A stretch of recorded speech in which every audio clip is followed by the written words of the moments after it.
Navbharat online class में आपका एक बार पुनः स्वागत है। कार्य ऊर्जा और शक्ति वाला अपना चैप्टर चल रहा था, जिसमें हमने कार्य के बारे में आपको बताया और ऊर्जा के बारे में हम पढ़ रहे थे। कुछ हमने न्यूमेरिकल क्वेश्चन भी उसमें करवाए थे और उसी श्रृंखला में अब हम आपको एक दो और जो क्वेश्चन अपने रह गए थे उससे संबंधित वो यहाँ पे बता रहे हैं। आप को जितने भी क्वेश्चंस वगैरह मिल रहे हैं, जैसे ये पार्ट पूरा अपना समाप्त होगा तो इस चैप्टर के जो भी नोट्स है वो आपको मैं अवेलेबल करवा दूंगा। तो ये आप ज़रूर लिख लेंगे, क्योंकि लिखे बगैर जब दोबारा ज़रूरत पड़ेगी तो आप याद करने में आपको दिक्कत हो सकती है। तो यहाँ से समझिए, और भी कभी आपको कोई चैप्टर या फिर कोई क्लास की वापस ऐसे लगे कि हमें ज़रूरत है उस क्लास की, तो मैंने बताया था यूट्यूब चैनल है अपना, उस पे जाके आप उसको कभी भी देख सकते हैं। उसके लिए मैंने चैनल का आपको नाम भी बताया था, एक बार यहाँ पे और बता देता हूँ, तो उसको देख लीजिए, सब्सक्राइब कर लीजिए, ताकि नई क्लास जो है उसका आपको इन्फॉर्मेशन है वो मिलती रहे। तो कंटिन्यू करते रहिए समझने के लिए, यहाँ से देख लीजिए, और इसके अलावा नोट्स है वो आपको भिजवा दिए जाएंगे, अवेलेबल करवा दिए जाएंगे।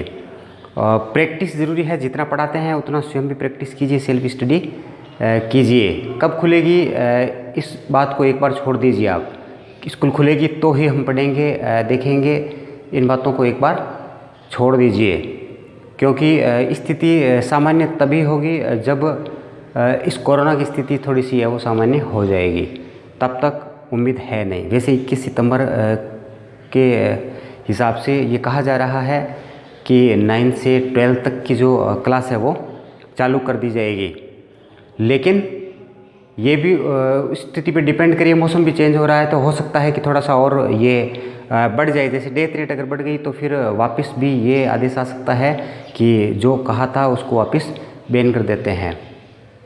इसीलिए आप उस इंतज़ार में ना बैठे कि जब स्कूल खुलेगी तभी हम पढ़ेंगे, इसमें 1 महीना और भी लग सकता है। तो यहाँ से मटेरियल आपको मिल रहा है, आप कंटिन्यू कीजिए। कोई दिक्कत आपको आती है तो आप कंफर्म कर सकते हैं, पूछ सकते हैं, उसके लिए कोई मनाही नहीं होगी।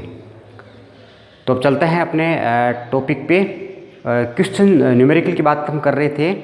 एक न्यूमेरिकल क्वेश्चन जो है वो यहाँ पे कर रहे हैं हम। एक स्प्रिंग को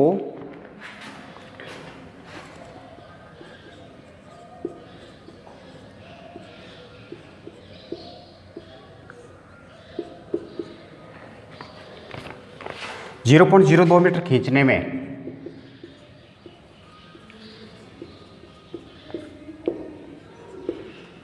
0.02 मीटर खींचने में 0.4 जूल कार्य करना पड़ता है। जे किसके लिए? जूल के लिए।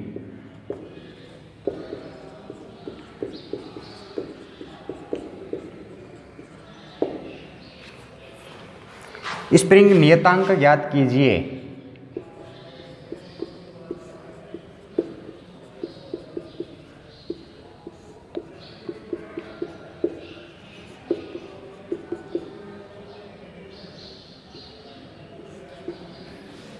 यह है, तो इसमें जो मान दे रखे हैं उसके लिए लिखेंगे पहले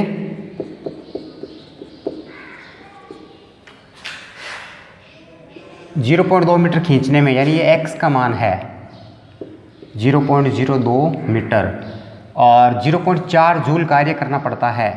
ये हो गया w का मान 0.4 जूल।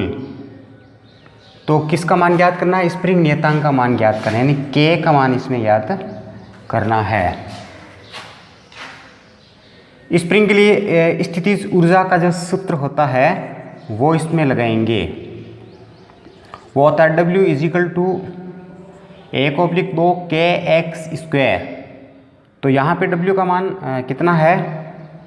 0.4 = 1/2 इंटू इसका मान हमें ज्ञात करना है, और इंटू x का मान कितना दे रखा है?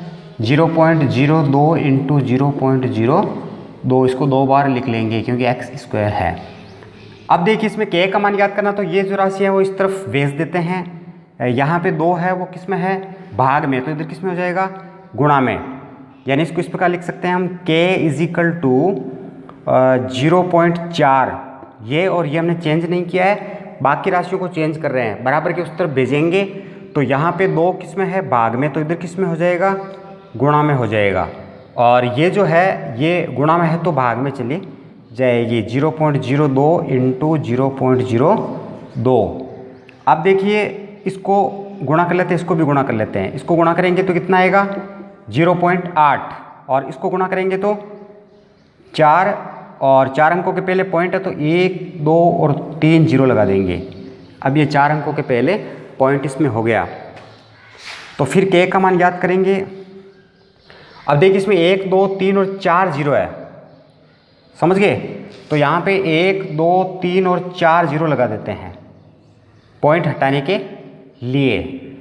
और यहाँ पे एक अंक के पहले पॉइंट है तो यहाँ पे 1 जीरो लगा देते हैं। 1 जीरो से 1 जीरो को काट देते हैं तो फिर क्या हो जाएगा, इसमें ये हो गया 8000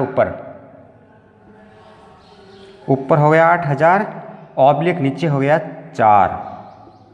इसका इसमें भाग देंगे तो आएगा 2000, या फिर इसको लिख सकते हैं हम 2 इंटू 10 की पावर 3, के है तो न्यूटन प्रति मीटर, ये इसका मान आ जाएगा।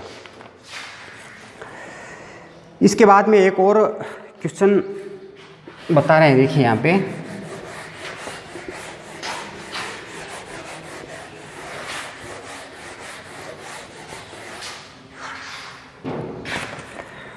दो मीटर प्रति सेकंड वेग से चल रहे 2 मीटर प्रति सेकंड के वेग से चल रहे 40 केजी द्रव्यमान पर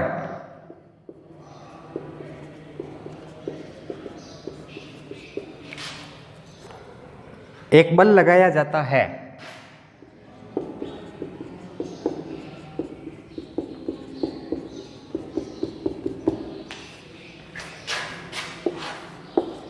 एक बल लगाया जाता है जिससे उसका वेग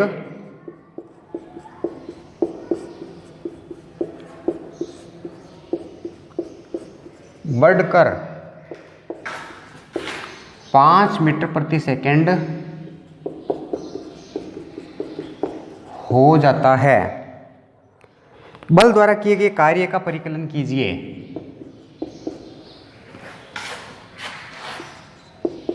बल द्वारा किए गए कार्य का परिकलन कीजिए।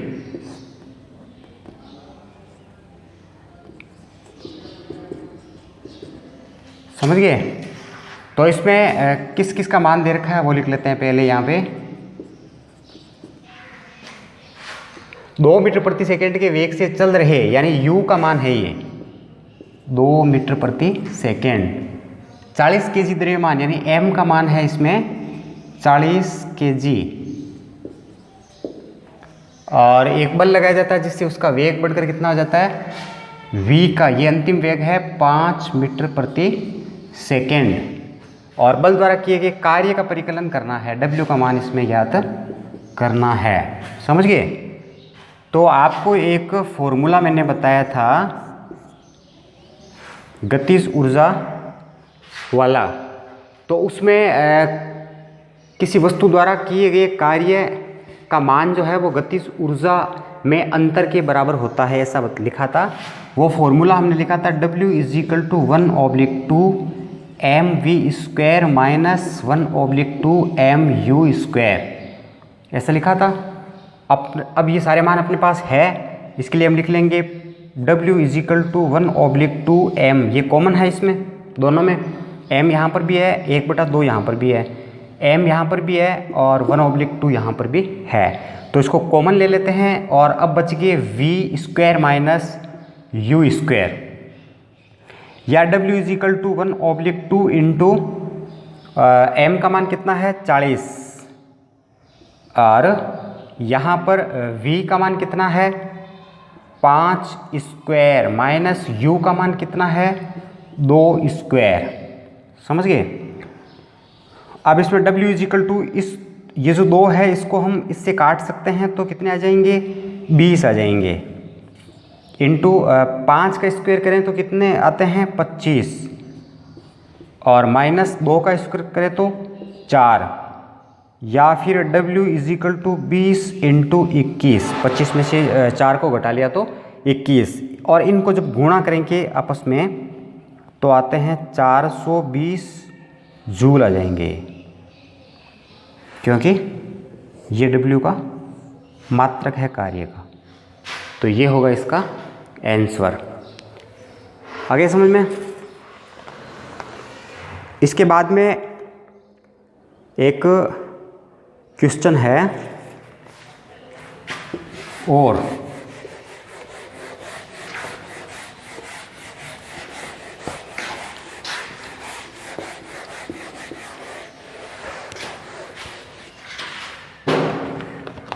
यदि 50 केजी की एक वस्तु को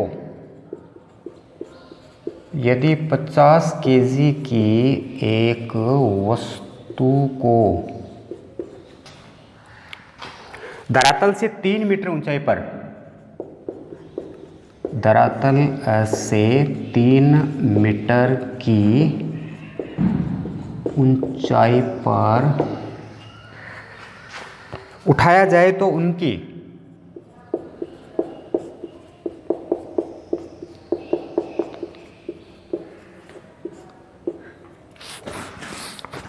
स्थितिज ऊर्जा की गणना कीजिए।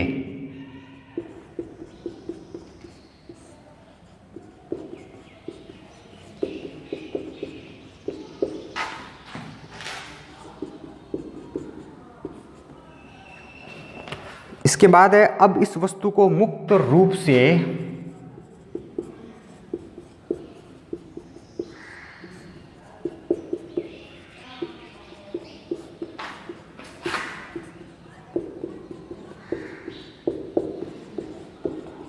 गिरने दिया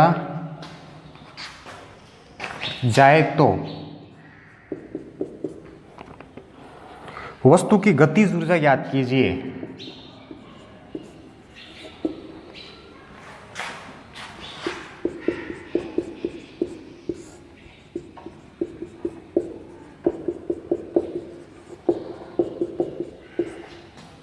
वस्तु की गतिज ऊर्जा कब ज्ञात करनी है जब वह ठीक आधे रास्ते पर हो।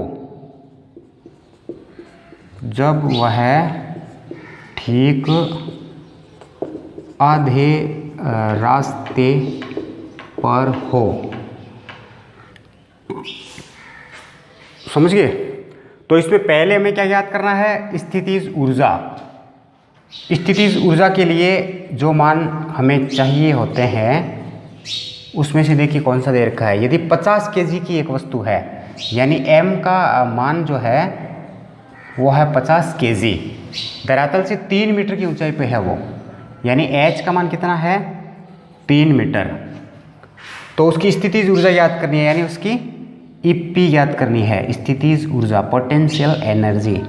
इसके लिए हमें G चाहिए जिसका मान होता है 10 मीटर प्रति सेकेंड स्क्वायर। समझ गए। और अब हम उसकी स्थितिज ऊर्जा की गणना कर लेते हैं। गुरुत्वीय त्वरण के विरुद्ध किए गए कार्य को ही स्थितिज ऊर्जा कहते हैं। गुरुत्वीय त्वरण के विरुद्ध जितना कार्य किया जाता है वही कार्य उस वस्तु में स्थितिज ऊर्जा के रूप में संचित हो जाता है। तो वो होता है W is equal to mgh और सेम ही होगा EP is equal to mgh। कार्य और ऊर्जा इक्वल होते हैं क्योंकि जितना कार्य करेंगे उतना ही कार्य उसमें स्थितिज ऊर्जा के रूप में बदलेगा। तो फिर ये हो जाता है EP is equal to mgh या EP is equal to m का मान कितना है 50, g का मान कितना है 10, h का मान कितना है 3। 30 हो गए और 30 को इससे गुणा करते हैं तो 1500 जूल हो गए। स्थितिज ऊर्जा का मान कितना आया 1500 जूल आया। अब ये क्या कह रहा है ये तो इसका फर्स्ट पार्ट हो गया क्वेश्चन का। इसमें और चीज़ पूछी क्या है कि अब इस वस्तु को मुक्त रूप से अगर गिरने दिया जाए 3 मीटर ऊंचाई पे वस्तु की स्थितिज ऊर्जा कितनी है 1500 जूल। अब हम क्या कर रहे हैं, वस्तु को छोड़ रहे हैं। यहाँ ये 3 मीटर है और यहाँ पर इसमें संचित स्थितिज ऊर्जा का मान कितना है, 1500 जूल। यहाँ से जब छोड़ रहे हैं तो ये आधी दूरी पे जब चला जाता है, वस्तु जब चली जाती है, यानी 1.5 मीटर। आधी दूरी का मतलब क्या हो गया, पहले पूरी दूरी कितनी थी, 3 मीटर थी, अभी आधी दूरी की बात कर रहे हैं तो कितनी हो जाएगी, 1.5 मीटर दूरी पे गतिज ऊर्जा का मान कितना होगा। इसके लिए आपको समझना पड़ेगा पहले, जैसे ये ज़मीन है और यहाँ से 3 मीटर ऊंचाई पे वस्तु थी इधर, इस वस्तु को हम नीचे गिरा रहे हैं, तो पहले इसका जो एच का मान था वो कितना था, 3 मीटर था। ये जो हाइट है इसकी वस्तु की, नीचे की ओर ये गिर रही थी। अभी हम इसकी स्थिति ऊर्जा तो ये आ ही गई है यहाँ पे 1500 जूल। अब इस वस्तु को जब नीचे गिरा रहे हैं तो आधी दूरी पे यानी यहाँ पर 1.5 मीटर कम हो गई, समझ गए। तो यहाँ पे इस लोकेशन पे, इस स्थिति पर वस्तु की गतिज ऊर्जा कितनी होगी। तो जैसे ही यहाँ पे स्थितिज ऊर्जा मैक्सिमम है, हम उसको नीचे गिरा रहे हैं, तो स्थितिज ऊर्जा किस में बदल दी जा रही है, गतिज ऊर्जा में। यहाँ से वो धीरे धीरे जैसे ही चलना प्रारंभ करेगी वैसे ही स्थितिज ऊर्जा किस में बदलेगी, गतिज ऊर्जा में बदलेगी। और गतिज ऊर्जा यहाँ पे मैक्सिमम होती है जब नीचे पहुँचती है। तो आधी दूरी पे गतिज ऊर्जा जो है वो उस हिसाब से बढ़ती चली जाएगी। तो कितनी बढ़ गई, कितनी होगी, यही हमें इसमें बताना है। तो पहले टोटल जो स्थितिज ऊर्जा थी, उस स्थितिज ऊर्जा में से आप ये आधी स्थितिज ऊर्जा को निकाल लीजिए, क्योंकि आधी दूरी पे जब वस्तु आती है तो आधी स्थितिज ऊर्जा जो है वो कन्वर्ट हो जाती है किसमें, गतिज ऊर्जा में। तो आप आधी स्थितिज ऊर्जा को निकाल लेंगे तो पीछे जो स्थितिज ऊर्जा बची रहती है वही उसकी और इसका दोनों का जो योग है ना वो इक्वल होगा। तो यहाँ पे इसकी स्थितिज ऊर्जा का मान मैक्सिमम और यहाँ पे स्थितिज ऊर्जा का मान जितना कम हुआ है, वही जो मान स्थितिज ऊर्जा का कम हुआ है वही गतिज ऊर्जा में कन्वर्ट हो जाएगा। तो हम आधी दूरी के लिए ईपी याद करेंगे और वही ईपी क्या होगी, ईके होगी, यानी गतिज ऊर्जा हो जाएगी। तो हमें क्या याद करना है, स्थितिज ऊर्जा, और फिर वही हम क्या कह देंगे, क्या है वो, गतिज ऊर्जा है। कब, आधे रास्ते पे। तो इसके लिए क्या लिख लेंगे, पहले लिखेंगे, इसको हमने याद कर लिया है, आधे रास्ते पर स्थितिज ऊर्जा।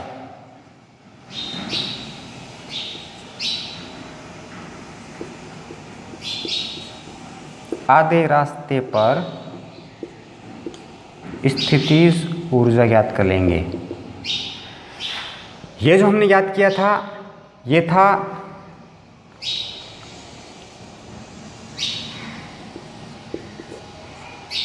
पूरी ऊंचाई यानी 3 मीटर पर,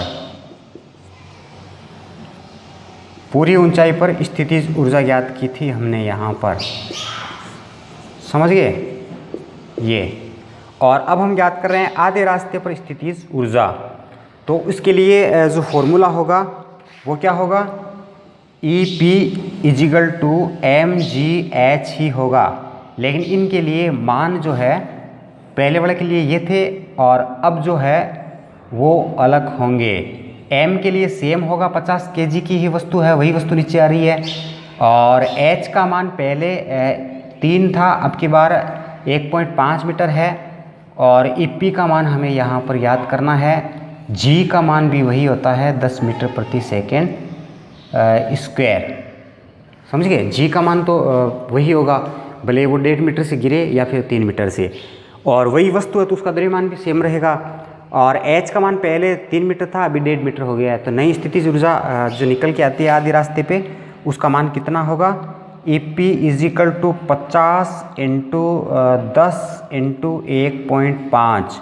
इसको जब कैलकुलेशन करते हैं तो आता है 750 जूल। आधे रास्ते पे स्थितिज ऊर्जा जो है वो होती है 750 जूल, समझ गए। क्या लिखेंगे इसके लिए, स्थितिज ऊर्जा में जितनी कमी होती है, प्रश्न को मिटा देते हैं,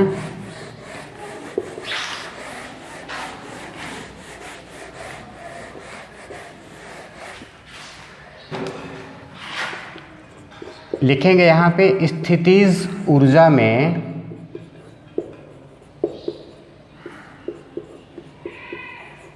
जितनी कमी होती है उतनी ही गतिज ऊर्जा में वृद्धि होती है।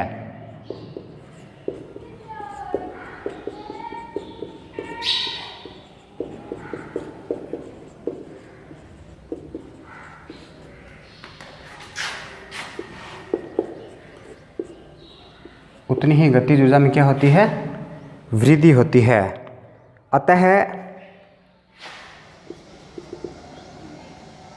आधे रास्ते पर गतिज ऊर्जा, यही तो याद करना था हमें। इसके लिए फॉर्मूला क्या हो जाएगा?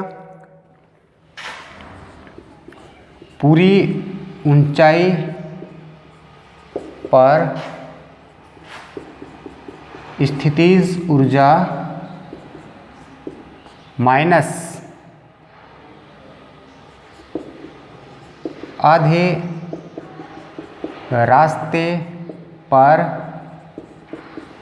स्थितिज ऊर्जा, ये इसका फॉर्मूला हो जाएगा।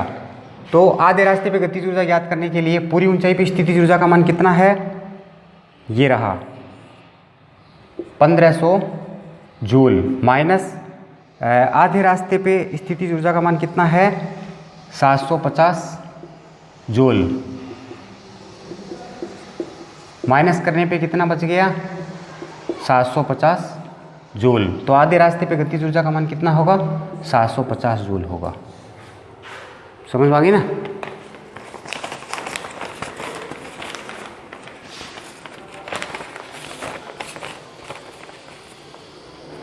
फिर एक और लास्ट न्यूमेरिकल क्वेश्चन है।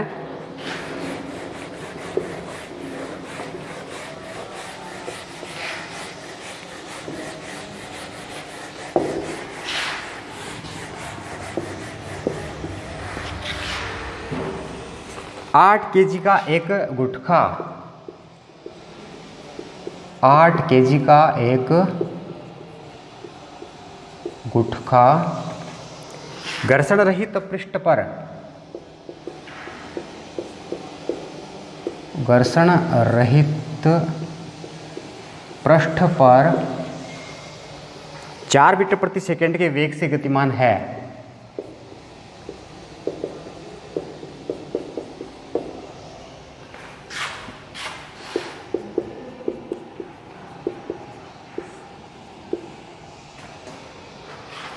यह गुटखा स्प्रिंग को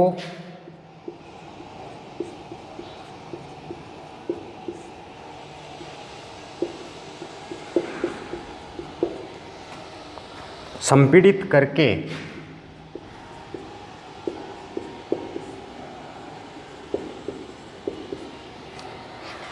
विरामावस्था में आ जाता है।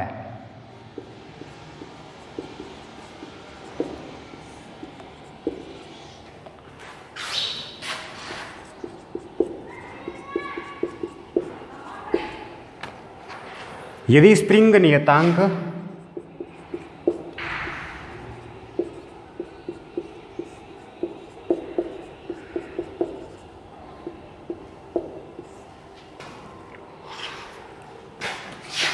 दो इंटू 10⁴ न्यूटन प्रति मीटर हो तो स्प्रिंग कितना संपीड़ित होगा?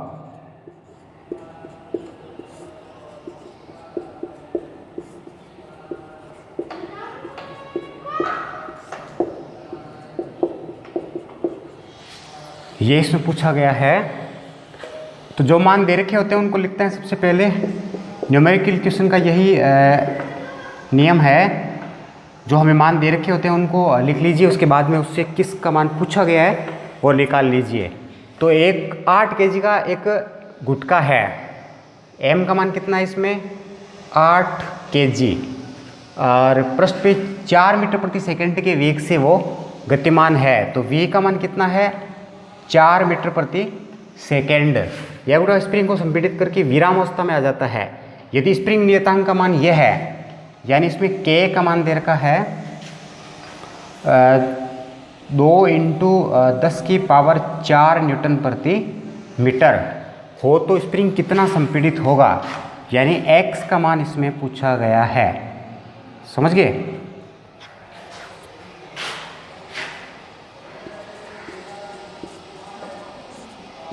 प्रश्न देखिए, 8 kg का एक गुटका है, घर्षण रहित पृष्ठ पे 4 मीटर प्रति सेकंड के वेग से गतिमान है ये। और तो इसकी पहले क्या याद कर लेंगे, गतिज ऊर्जा। समझ गए? और गतिज ऊर्जा से फिर क्या होगा, यह गुटका स्प्रिंग को संपीड़ित करके विराम अवस्था में आ जाता है। यानी इस गतिज ऊर्जा से यह गुटका स्प्रिंग को संपीड़ित यानी दबाकर विराम अवस्था में आ जाता है, रुक जाता है। और यदि स्प्रिंग नियतांक ये हो, फिर स्थितिज ऊर्जा वाला सूत्र लगाया जाएगा। तो पहले गतिज ऊर्जा, और जितनी गतिज ऊर्जा का हम मान यहाँ पे ज्ञात करेंगे वही गतिज ऊर्जा स्थितिज ऊर्जा में कन्वर्ट होती है। यानी स्प्रिंग को संपीड़ित कर रहे हैं, स्प्रिंग को दबा रहे हैं, तो हम क्या कर रहे हैं, कार्य। और वो गति हम देख के उसको दबा रहे हैं एक बार, तो वो क्या हो गई, गतिज ऊर्जा हो गई। कितनी गतिज ऊर्जा हुई, वही गतिज ऊर्जा उस दबी हुई स्प्रिंग में स्थितिज ऊर्जा के रूप में संचित है। तो यहाँ पे E इजिकल टू EP लिखेंगे। E मतलब काइनेटिक एनर्जी यानी गतिज ऊर्जा, किसके बराबर, EP के, यानी स्थितिज ऊर्जा के बराबर होती है। ठीक है? तो स्थितिज ऊर्जा जो है वो वही होगी जो हम E का मान ज्ञात करेंगे। गुटके की गतिज ऊर्जा गुटके की गतिज ऊर्जा का सूत्र क्या होता है, 1/2 mv²। और अब यहाँ पे देखिए 1/2 m का मान कितना है, 8 kg, इंटू v का मान कितना है, 4, स्क्वायर है तो इसको लिख देते हैं 2 बार। अब इसको इससे काट देते हैं तो आते हैं 4, तो फिर 4 4 और 4, इसको 4 से गुणा किया तो 16 हो गए, 16 को और 4 से गुणा किया तो 64 हो गए। और ये क्या है, ऊर्जा हमने याद की है, तो 64 जूल इसकी ऊर्जा हो जाएगी। E यानी काइनेटिक एनर्जी, गतिज ऊर्जा। ठीक है? और फिर गुटके की गतिज ऊर्जा, गुटके की गतिज ऊर्जा स्प्रिंग को संपीड़ित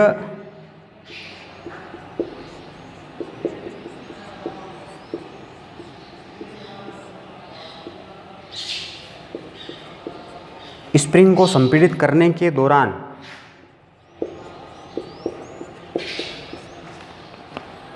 स्थितिज ऊर्जा में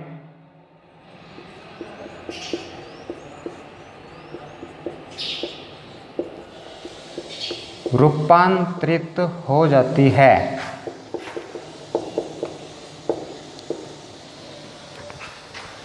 अतः स्प्रिंग का संपीड़न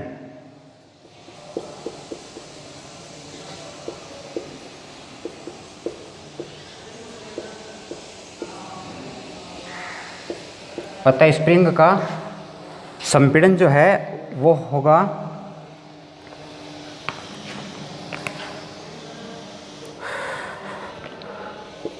1/2 kx² होगा। और यहाँ पे हम लिखते हैं E इजिकल टू EP। जो E हमने याद किया, जो काइनेटिक एनर्जी ज्ञात की है, वही स्थिति ऊर्जा के इक्वल होती है, तो हम लिखेंगे E इजिकल टू EP। तो ये जो फॉर्मूला है इसमें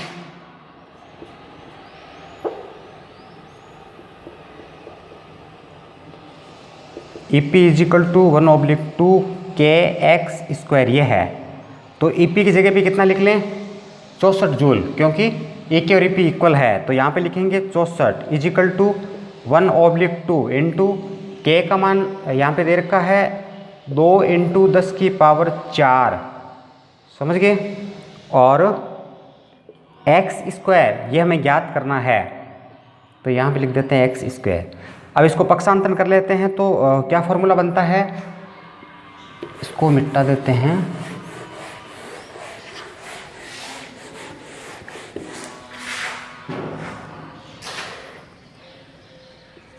x² इजिकल टू, ये भाग में है तो ये चला जाएगा गुणा में, और ये दोनों जो है वो गुणा में है तो चले जाएंगे भाग में,